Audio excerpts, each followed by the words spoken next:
পুজোর মহাপুজোর ব্যাপারটা থেকে স্টার্ট করছি।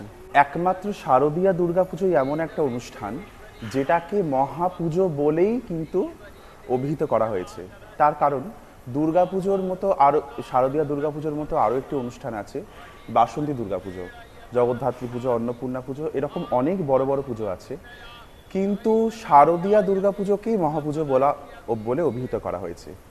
তার কারণ হচ্ছে শারদীয়া দুর্গাপুজো এমন একটা অনুষ্ঠান যে অনুষ্ঠানটার মধ্যে 4টে কৃত্যকে খুব প্রাধান্য দেওয়া হয়েছে।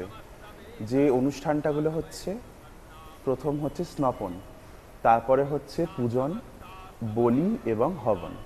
স্নপন মানে আপনারা সকলেই জানেন যে মহাস্নান। দুর্গাপুজোতে মহাস্নানের একটা বিশাল বড় অনুষ্ঠান কিন্তু পালিত হয়, যেটা প্রায় 1.5-2 ঘন্টার একটা অনুষ্ঠান। বলা হয় যে স্বর্গ মর্ত্য পাতাল 3 ভুবনের যেখানে যত প্রাণী আছে, কিন্নর গন্ধর্ব দেব দেবী নদ নদী, প্রত্যেকে সেই সাগরের জল, বৃষ্টির জল, একদম আকাশ থেকে জল এসে মায়ের গায়ে পড়ছে, এরকম একটা বিশাল বড় অনুষ্ঠান পালিত হয়।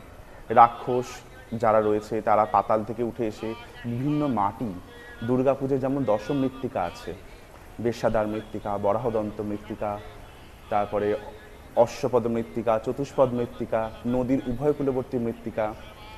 তাই বুঝতেই পারছেন যে বিশাল বড় একটা অনুষ্ঠান হয় মহাস্নান। তারপরে হচ্ছে পুজো। দুর্গা পুজোতে বিভিন্ন জিনিস মাকে নিবেদন করা হয়, কারণ বলা হয় এই পৃথিবীতে, স্থাবর পৃথিবীতে যা যা পাওয়া যায় সমস্ত কিছু লাগে এই দুর্গা পুজোতে। এরপর আছে বলি। দুর্গাপুজো কিন্তু প্রধানত শক্তি পুজো, তাই শক্তি পুজোতে বলি ছাড়া শক্তি পুজো কিন্তু হয় না। আর লাস্টে হচ্ছে হোম। দুর্গাপুজোতে বৃহন্নান্দিকেশ্বর পুরাণ আছে, বৃহন্নান্দিকেশ্বর পুরাণোক্ত দুর্গাপুজোতে বলা হচ্ছে যে 4 বার, এই যে সপ্তমী থেকে নবমী পর্যন্ত এই 3 দিনে মায়ের যে পুজো হচ্ছে, সপ্তমী, অষ্টমী, সন্ধি পুজো এবং নবমী, এই পুরো সময়টাতেই কিন্তু হোম হবে। তাই আমাদের বাড়িতে এই অনুষ্ঠানটা আজও পালিত হয়। সপ্তমীর দিনকে সকালবেলাতে হোমাগ্নি প্রজ্বলিত হয়, সেই হোমাগ্নি নবমীর দিনকে পূর্ণাহুতি দিয়ে নেভানো হয়। তাই মহাপুজো বিষয়টা কি বুঝতেই পারছেন, মা সামনে দাঁড়িয়ে আছে।